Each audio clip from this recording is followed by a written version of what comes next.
Hey guys, welcome back. BDCKR here. We're back with Season 9, Episode 14 of our weekly Q&A videos.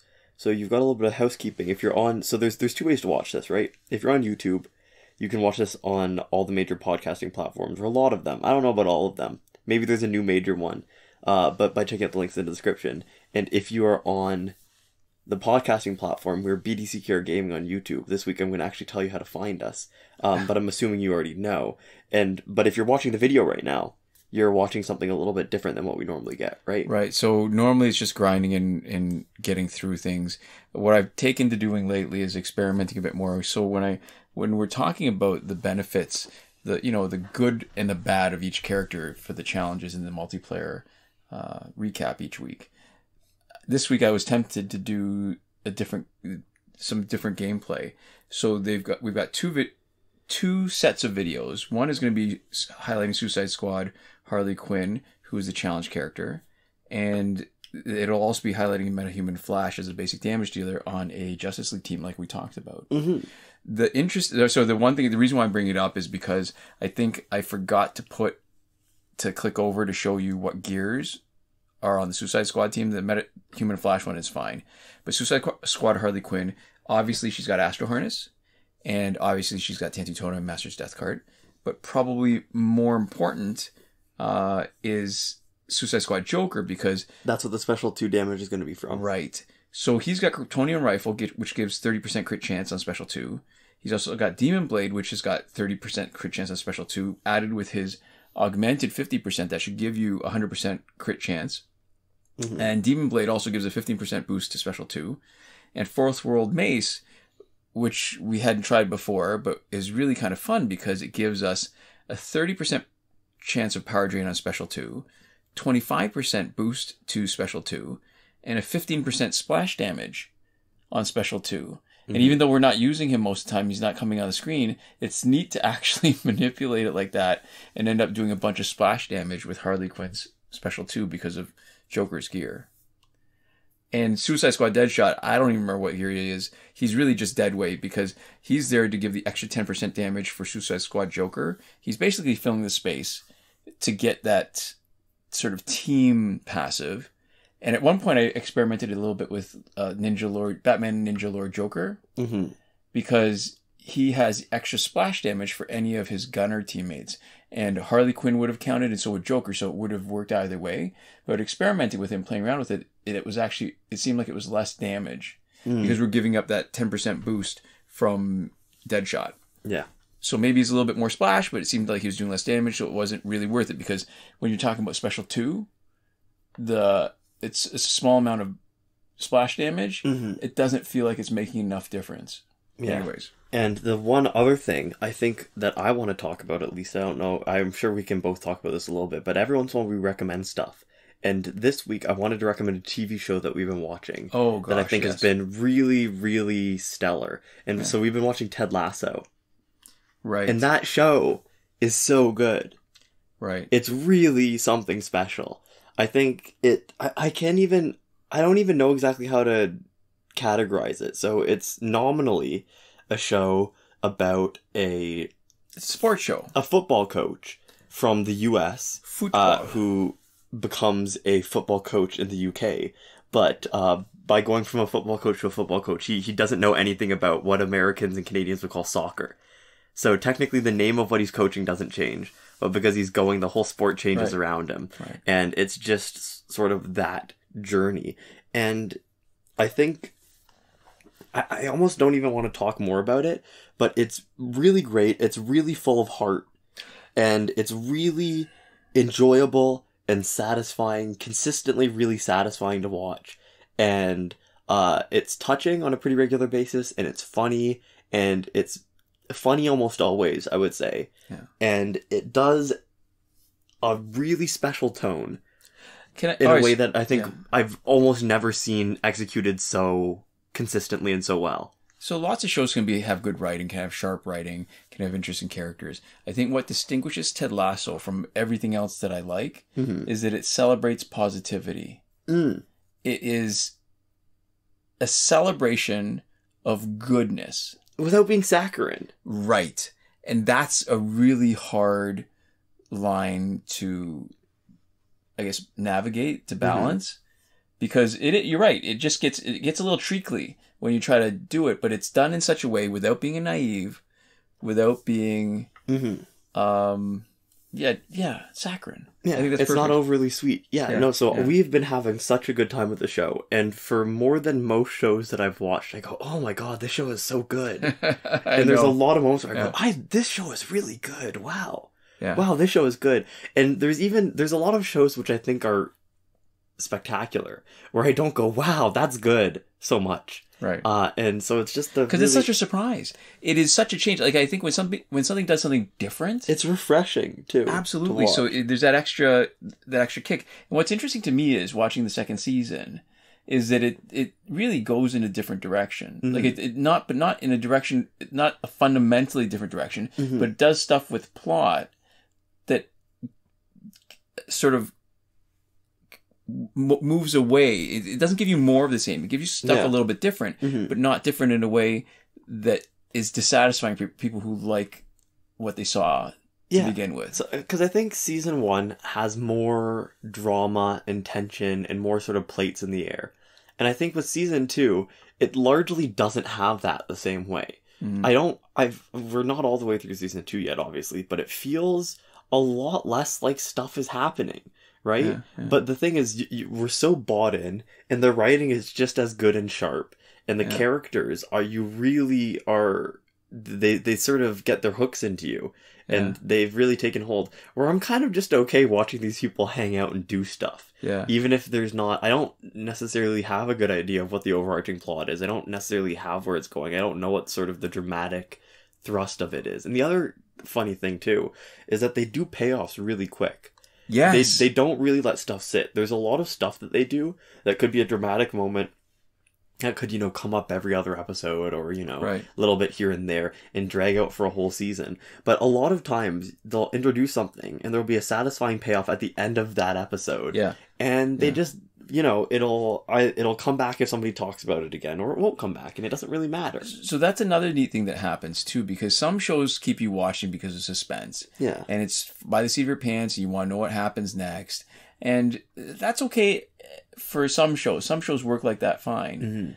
But I think there's some diminishing returns to that, because at some point you just get a little burnt out. Yeah. Like I don't think you can sustain that for a good length of time without really risking boring your audience, or where you have to keep on cranking up higher and higher, that it feels like it starts feeling like a different kind of show. Yeah, and it's true. And in Ted Lasso, obviously, he's coaching a sports team, so there's always going to be that built-in tension of, are they going to win or lose at the game, right?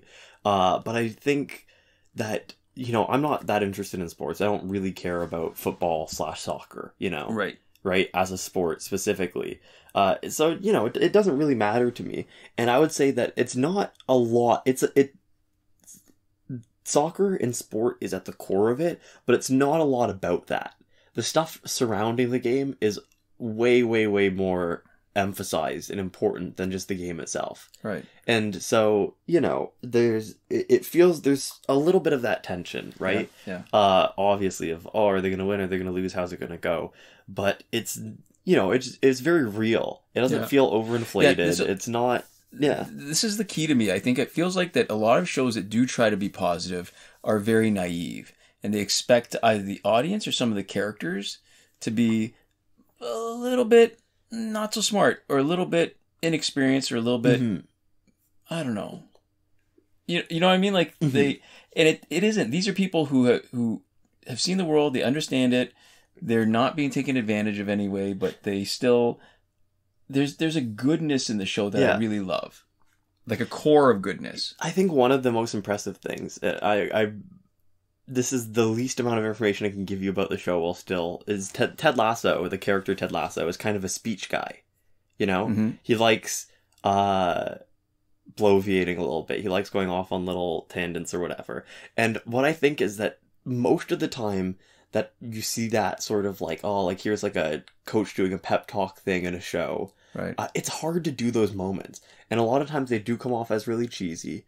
And a lot of times, I think there are some moments where they feel really earned when it's like at the end of a movie. But in Ted Lasso, he's doing these kind of little mini, sort of almost sermon adjacent stuff on a semi-regular basis. And it comes across as a little bit cheesy because he's a little bit cheesy. Right. But still really nice and sweet and relatively impactful consistently. Yeah. And I think that for them being able to write in so many scenes of this dude just orating like that, and like a lot of times he'll say something, I'll be like, yeah, I really like the way that he said that. It's a nice turn of phrase. Right. That's cool, and it doesn't feel empty. And I kind of have that perspective on aphorism specifically. So an aphorism is like, a turn of phrase, blood is thicker than water or whatever.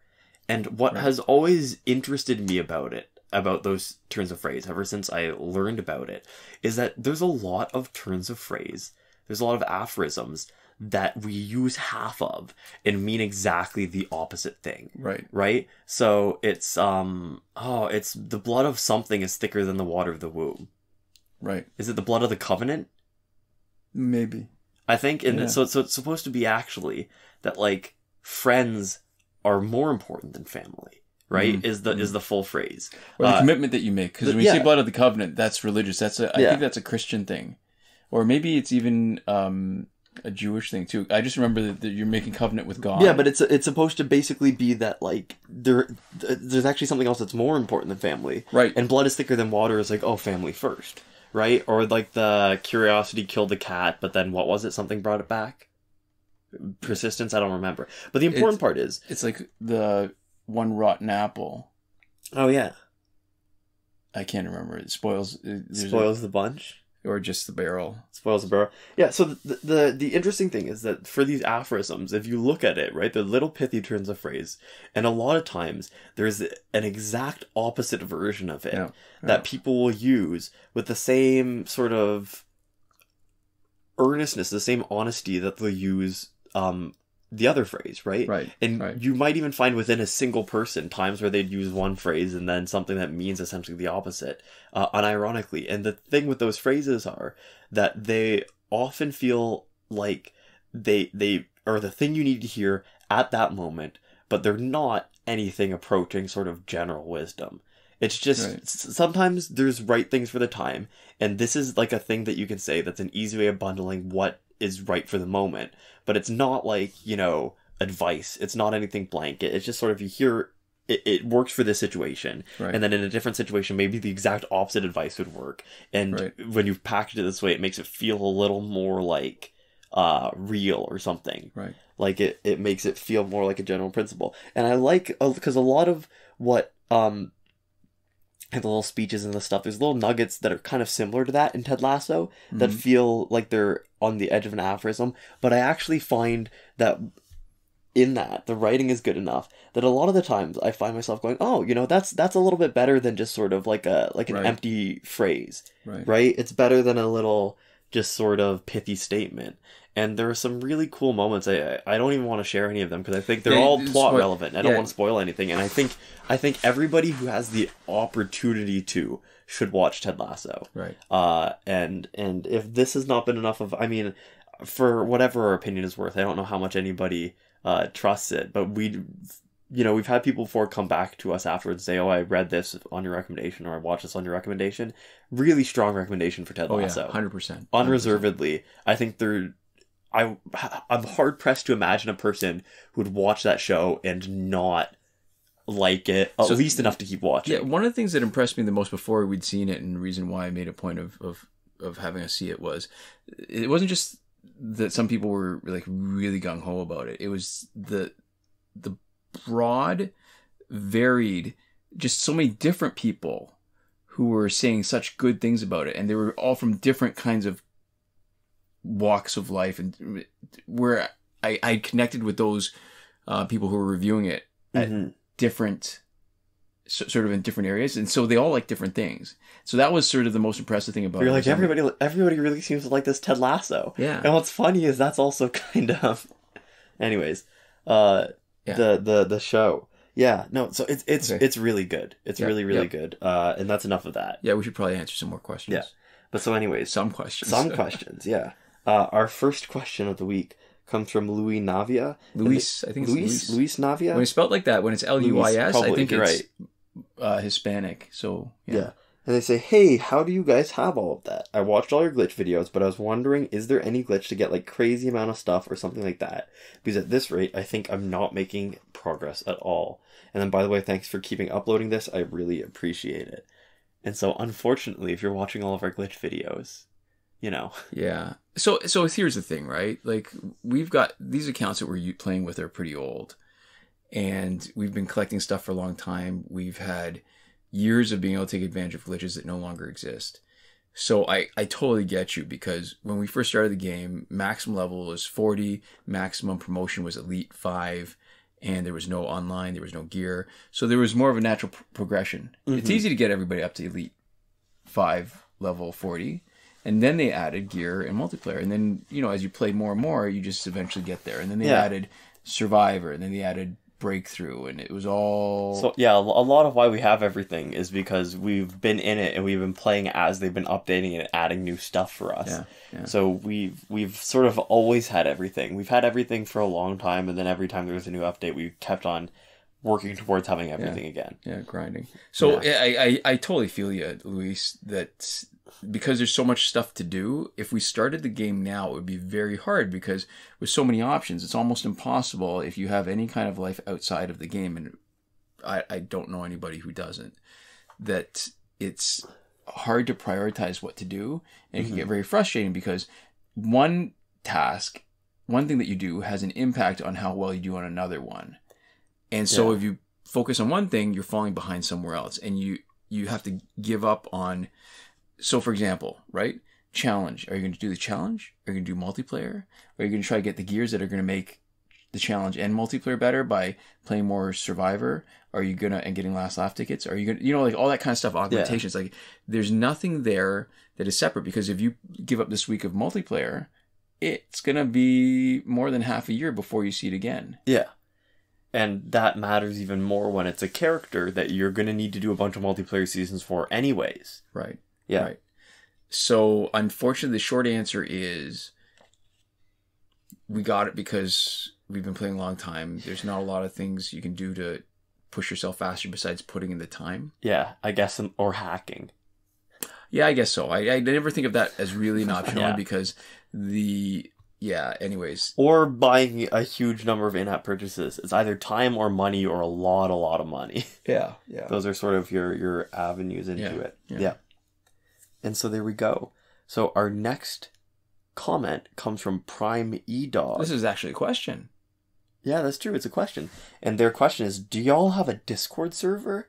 And so I guess the short answer is not for you. What? Because that sounds so rude. It does sound very rude, but it's not for YouTube. Maybe it's not for you. It's not for you, tube.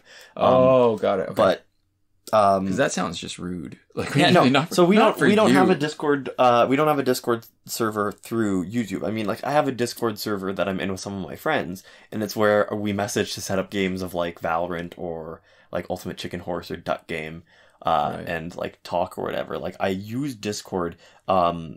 There's been a very long time where I said I refuse to use Discord, and I've really slowly been acclimating into Discord for a couple of different outlets, and it's now one of the main ways that I message my group of friends that I keep in touch with from high school, just because now that I've gotten sort of my brain wrapped around it, it's a little bit helpful, and it's better than like a Facebook or Instagram group chat, so that we can have these sort of separate channels and offshoots where you can, ask people if they want to hang out and not message everybody, or you can send something in, the general chat and talk to everybody at the same time. And there's sort of just that gradations of how many people you want to talk to, at once, or how narrow you want to broadcast a message based off of, whether it's you want to play a specific game. And so you just message the people who play that game from that channel. Right. So I have that, and I basically I still only use Discord in a capacity to talk to people I already know. And it's mostly to set up hanging out. Maybe on Discord, but hanging out in like and not just messaging. Yeah, which is... So when you say you've got a Discord server, you actually have, like, you're running it? No, I'm not well, it's my friend, but, like, I have, like, admin permission. So I have the same amount of permission as everybody else does.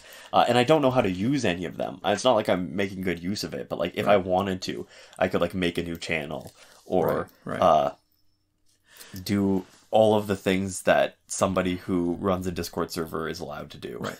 So I do not have a Discord server. I participate in exactly one. Yeah. And in a limited way because I got too much other stuff to do. I guess it's not a secret. I've got a full-time job.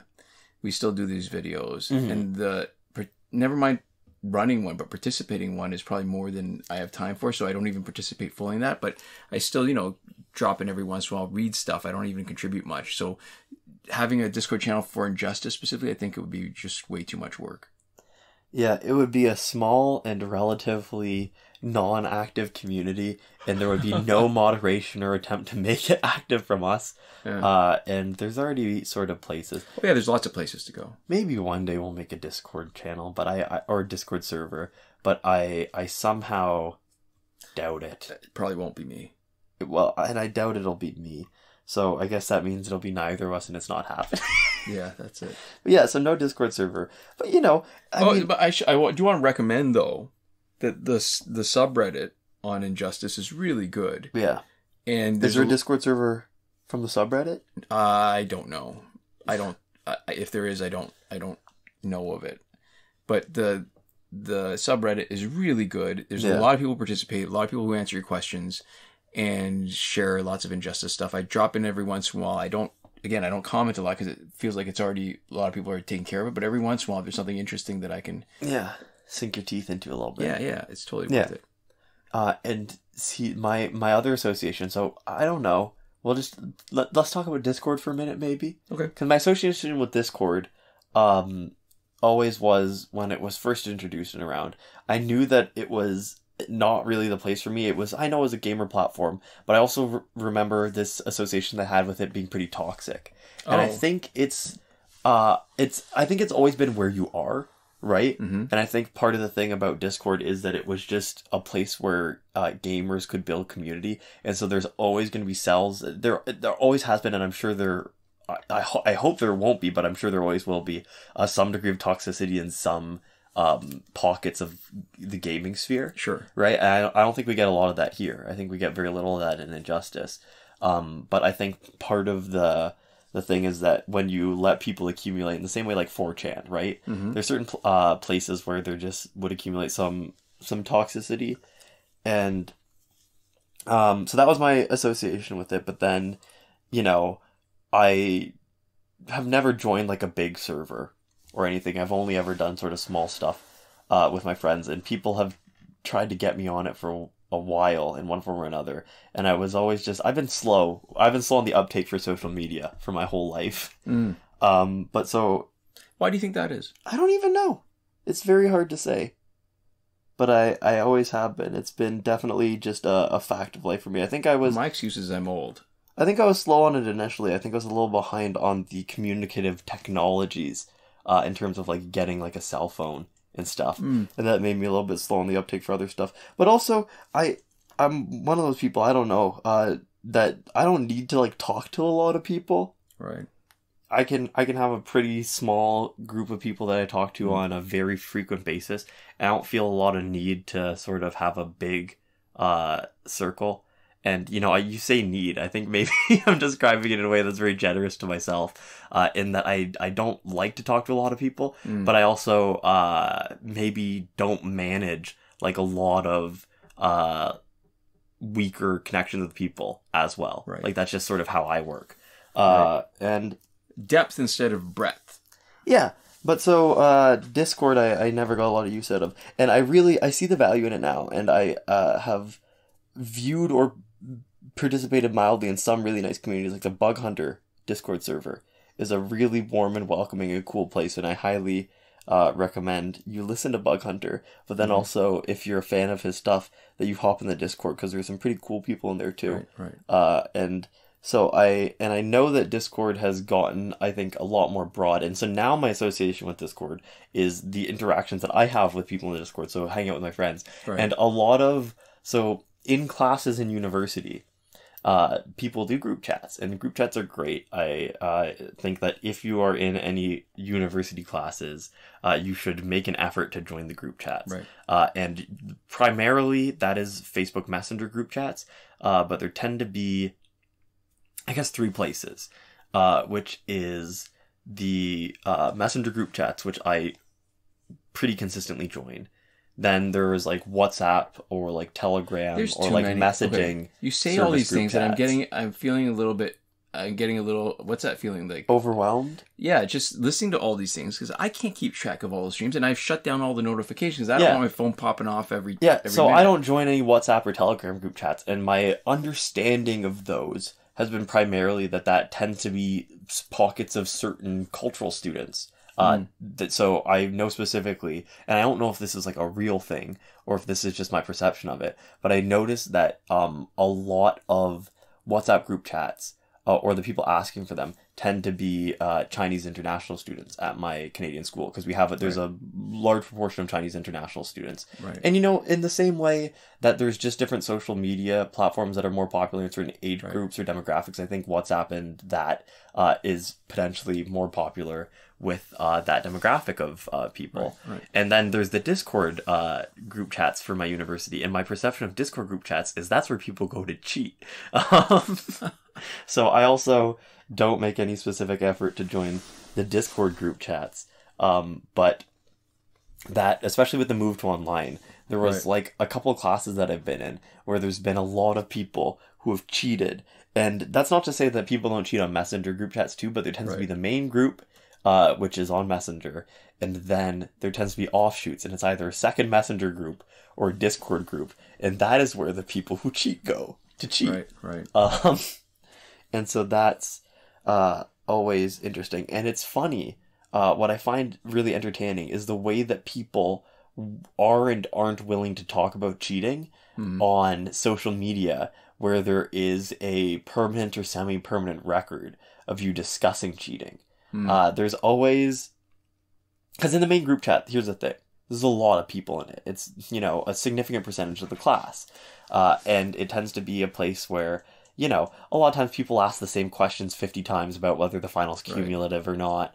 And whatever else people will stress out about upcoming tests. That's one of the things I like it for, is that it's a really good way of being a sort of secondary calendar reminder, where if I open Messenger and I see that there's 70 messages in one of the group chats, I know that there's like a test or assignment that's about to be due. Right? And so most of the time I'll be like, I know what that is. And then sometimes I'll be like, oh, what was that again? And then I check in and it's a bunch of people going, has anybody started yet? And people are like, no, I'm starting tonight. And then I go, okay, cool. Let me get on the same page. But people within these chats will go, is there, like a Discord server? And there's it's like the secret words, so that you don't have to crime in public. Yeah, it's the way like, hey, does anybody want to like study together? And you can tell when people will talk about stuff and mean it. And then every once in a while there's somebody who will go in and they'll go, hey guys, you want to cheat? And then everyone will be like, hey, shut up, stop talking, shut up.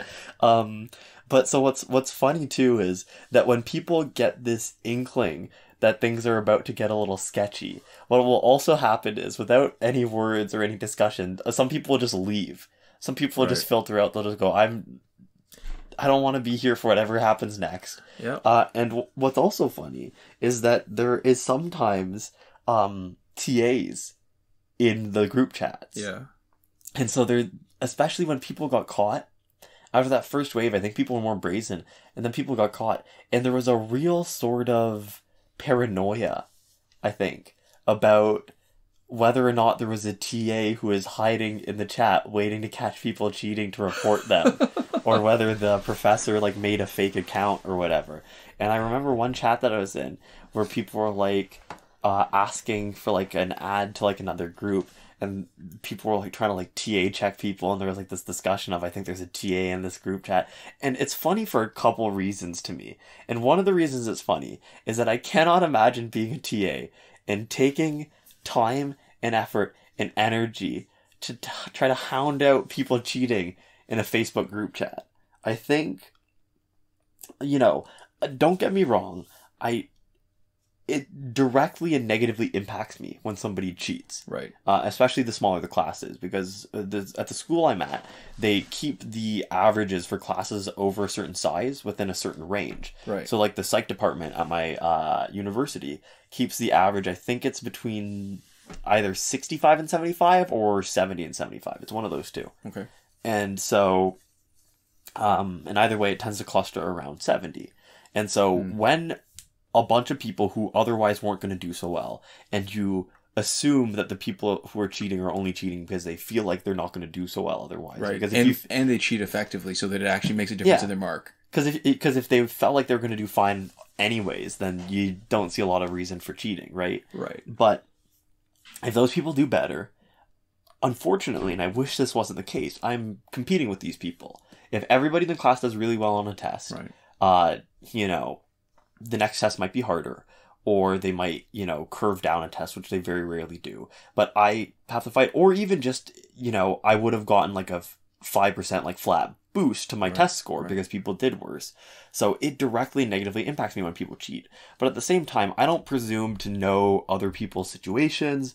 I don't presume to know, what's going on in their personal lives and how busy they are and whether or not they're working a job to support, whatever.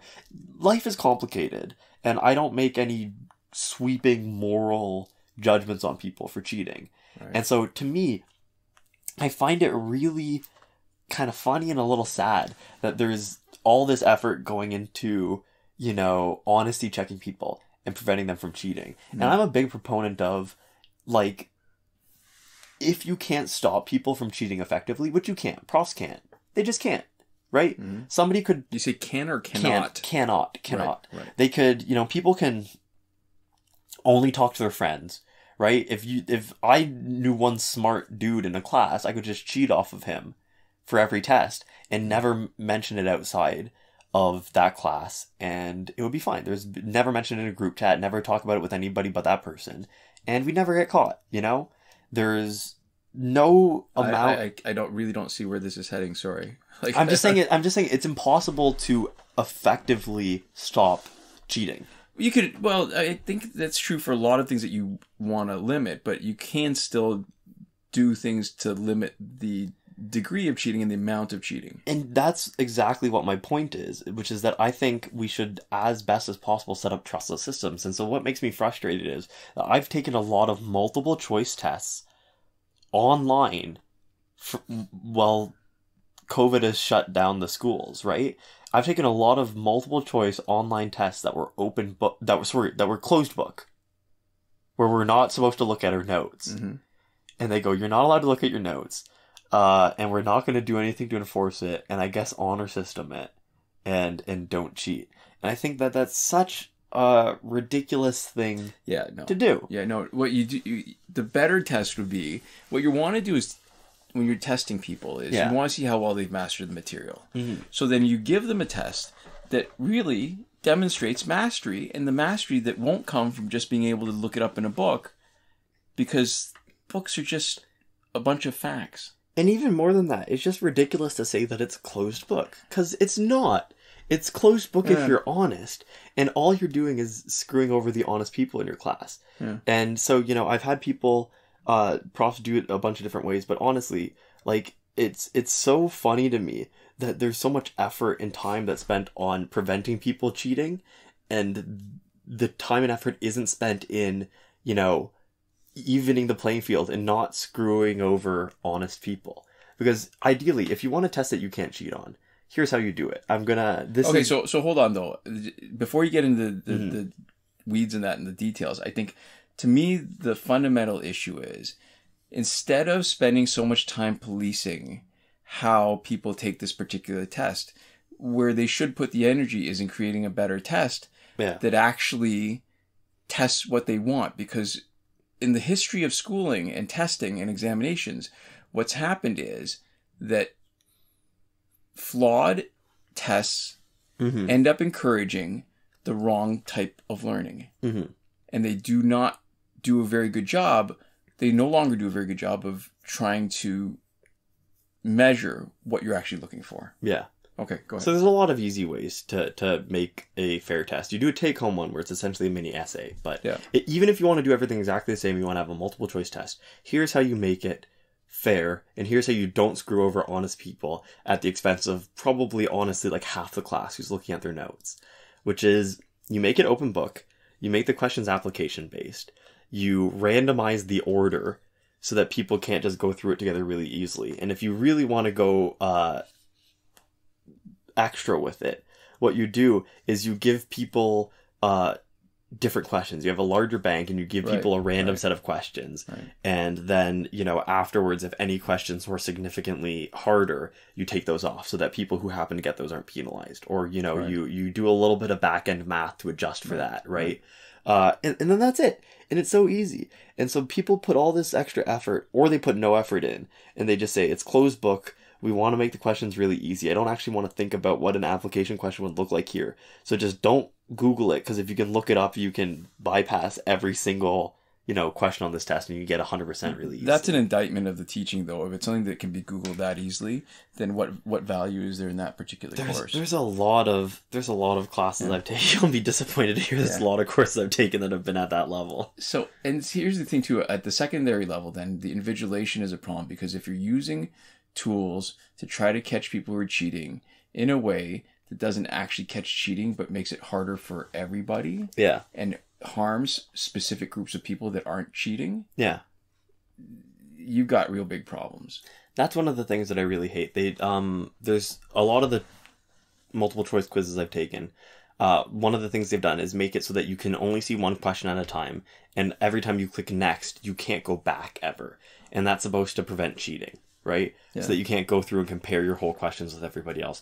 And the thing that sucks about that is that really screws over people who need all of their time and maybe have a question that they're stuck on and then just have to lose out on it because they don't have the time to think about it and they're stressed about it. And there's a lot of people, people who have slower processing speeds and all of that, or inconsistent processing speeds, or get stressed out when they get stuck, who are just really screwed over on that.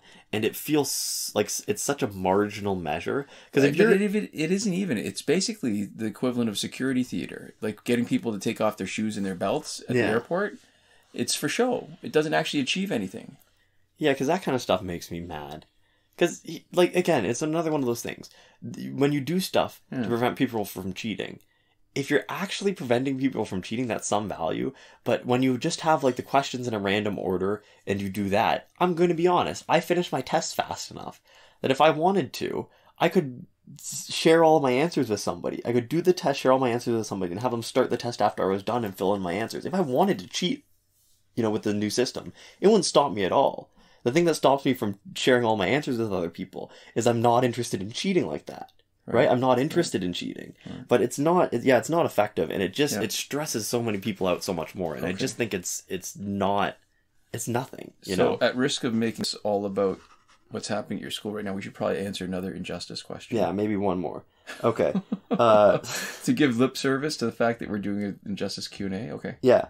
So this next name, we looked up to see if there was anything that we could do to pronounce it right the first time and not just say, we're probably getting this wrong, but let us know. So it's DNUMDE, and when we looked it up, the pronunciation guide said it's DNUMDE. Well, clearly it was not a pronunciation, a good one. So it's either Numde, Denumde, something I wouldn't even think to pronounce. Let us know, as always, if this is a real name, how to pronounce it appropriately, and if this is, a name that you've just made up for this, how you'd like it to be pronounced, whatever. Let us know how to say this.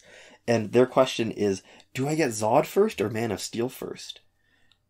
So there's two Zods. There's only one Man of Steel. There's a Man of Steel Zod, and then there's, I think, General Zod. Or maybe Man of Steel General Zod? And then there's just plain Zod, who was a challenge character. So the fact that this question is being answered makes me, I think, fairly assume that they're talking about the one that's available in the store. Because otherwise you wouldn't have a chance to. And I don't think Zod has been back as a challenge. He might be one of the missing guys. Yeah. He might be one of the 23, 24 missing challenge characters that we haven't seen in ages. So this is interesting because, way back when, there used to be a Man of Steel pack. and it was a discount on the prices you get them in the store. And these were relatively strong characters. You look at their stats now, they're not that great. They have the same stats. They're both 800 attack, 1200 health. And they both have those old passives that only had one thing. Mm-hmm. And I think which one you like depends a lot on how you play. And I think, despite that, I would like to say that there's one right answer to this question. So Man of Steel Zod's passive is Kryptonian Battle Armor. General Zod takes 20% less damage from special and super attacks. Yeah. So he will take regular basic damage. 20% is still... You're still taking 80% of damage. All right. Man of Steel Superman. Flying blows. Using special attacks have a 30% chance of using no power, allowing it to be used again instantly. Mm-hmm. And the important part of that math is, so when you look at 70% chance of using power and 30% of chance of not using power, if you take the 70% chance, the chance of it using power, if you have 3 bars, the chance of using power, if you do special 1 3 times in a row, is 70%, multiplied by 70%, multiplied by 70%, assuming that they're all independent events. Yeah. Which means that there's about a 34% chance that it never triggers. That you use all 3 bars of power to do your 3 specials. Yeah. Which means that at about 2/3 of the time, you get at least 4 special ones for every 3 bars of power that you have. Sometimes more. Yeah.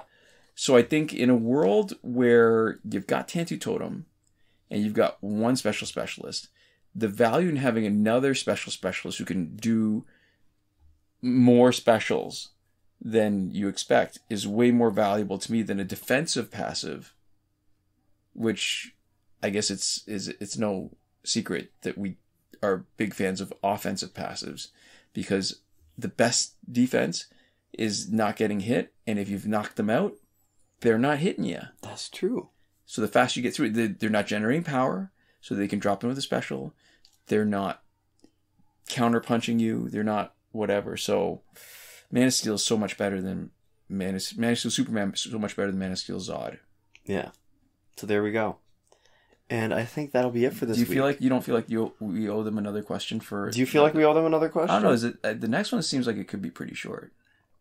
Okay. We'll get one more. We'll do this an extra long event, and we get to do more gaming footage. Okay, fine. So our next question comes from R3S Films, and they say, I was watching some older videos where you answered my questions in a Q&A, and one was about how I asked if you think there will be a resurgence in popularity in the game, and you said no unless some big YouTuber plays it, or it starts to get updated again. Every time I play this game at school, there is always someone that sees my screen and downloads it after not playing it for years.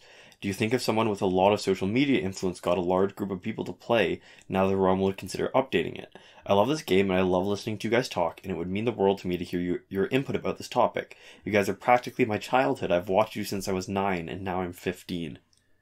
Oh, I'm getting all the feels. Yeah, so this is a really nice comment. I think this is an interesting one because, I mean, here's I guess the partial answer, right? Do you think if somebody got a large group of people, they would consider updating it? No. Probably not. No. Yeah. If it was huge, if there was this really, really big resurgence, here's the thing. Still no. You'd say no? It has to do with marketing, I think, because when you've hit Injustice 2 already, and they put so much into Injustice 2, going back to Injustice 1 that doesn't have a new console game associated with it, if there was a big resurgence, I think what they would do is push the features of Injustice 1 harder when they came out with Injustice 3. Into a new game. Right. So they'd have the console that as a way to justify the cost of the mobile game as advertising for the console game, where they would potentially make more money and maybe more stuff. But it would seem, I think there were too many people, I think, in a company as big as NetherRealm or DC would feel like it was going backwards and regressing and missing out on an opportunity to push more new stuff. It's fair, and especially when you have to talk about like the licenses and the agreements. It's not just, a game studio. It's not like Inner Sloth with Among Us, right? Where it gets popular and then they can go, oh, well, we can just, just push this hard, right? And do what we need to do to make this big. is a lot harder, especially given what this is supposed to be. But I think if there's enough people, I just don't think this is ever going to happen. You know, if there was somehow a player base 1 million strong again, right? And if it somehow was significantly above and beyond Injustice 2 or any other sort of stuff they had going on, I think there's a chance that they'd at least do more quality of life stuff to it. I don't know how much they'd push new characters or anything else.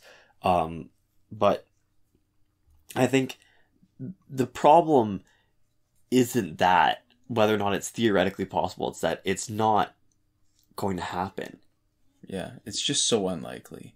Like the first presupposition, the premise is so unlikely, and I think even if that were to come into play, it still wouldn't be enough, just because of the realities of pushing out new games and marketing new games and trying to generate money off them. Yeah, so I think we've pretty well got what we got, unfortunately. And it's still good. Yeah. I mean, don't get me wrong, I love this game. It's the only reason I still keep on playing. It's probably the only reason this is the only mobile game that I play. And never mind play, for the last year. We're talking, what is it now? 7 years? Long time, yeah. It's a long time. Yeah. Great game. It's true, but once something dries up, it's a lot harder to, I think, get it restarted than it is to keep it going. Writers have the same problem, where so I don't know if, I must have talked about this before, but maybe not on this podcast, is that when a writer has huge expectations, there's almost like a death spiral, where if they don't sell enough books, the next time the publisher publishes fewer copies, doesn't push it as hard, and it's sort of a self-fulfilling prophecy. As each book sells less and less, the publisher is less committed to putting in more money for this writer that they consider unsuccessful than it is to maybe have a new pen name or to put the money towards the next potential big thing that would help them make enough money to subsidize the unsuccessful writers that they're publishing. Yeah. And so we've seen that a lot of times where, like, even one of my favorite writers, Robin Hobb, was originally Megan Lindholm and had to come up with a pseudonym, like an alternate pen name to write under, because her career at that point, I think, felt like it was stagnating, and this new name was a chance to give her... to be a fresh new voice in the space. Right. And it was successful. It was totally successful, but we see this so many times over and over again, where the big conglomerate is made their gamble, is unwilling to keep on putting money into that gamble, and is quick to move on to the next thing. Yeah. Yeah. So there we go. A little bit of a sad answer, but hey, you're doing good work then if you're getting other people to pick up the game. Still love it. I'd be happy if more people played it, and I mean that's part of the reason why we're still making these videos. Yeah. Yeah. So there we go. And I guess that'll bring us to the end of this week. Right. So to finish up, I'd like to give a shout out to Eliza Mercury is in Gatorade Caton. She's into astrology. She's an astrology girl. That's a joke. Okay, good, because I thought you were saying that there's poison in Gatorade. Mercury is in Gatorade? No. That would be bad. Because that's the Mercury is in retrograde, right? Is the actual phrase. So Mercury is in Gatorade. Okay, I get it. Okay. It's an astrology joke. That's okay. Went a little over your head, just like the stars. And that's the shout out this week is brought to you by. I see what you did there. It's brought to you by the stars. It's brought to you by everything out there. Okay. We'd also like to give a shout out to all the lovely folks who support us on Patreon. That would be Bumble Ben, Consul Peasant, and Edwoon at the top tier last word, Sinemac and Mohammed Albshaiti at the Your Message Here tier, Shawn, Farrell, Daniel Simonson, Aaron Maule, Michael DeVries, Brandon C., Irvin Ruiz, Eddydoo, and a new patron, Hoshi127, who are supporting us on the credited level. Yeah, thanks so much to your new patronage. We appreciate it. And Chris Wolf, Scarlet Danny, Awesome Gamer 2for1, Pavu RS, Gavin Malott, and Isfar E at the gratitude level. Thank you so much for your support, and thanks so much to all of you for watching. We'll see you next time. Komoda.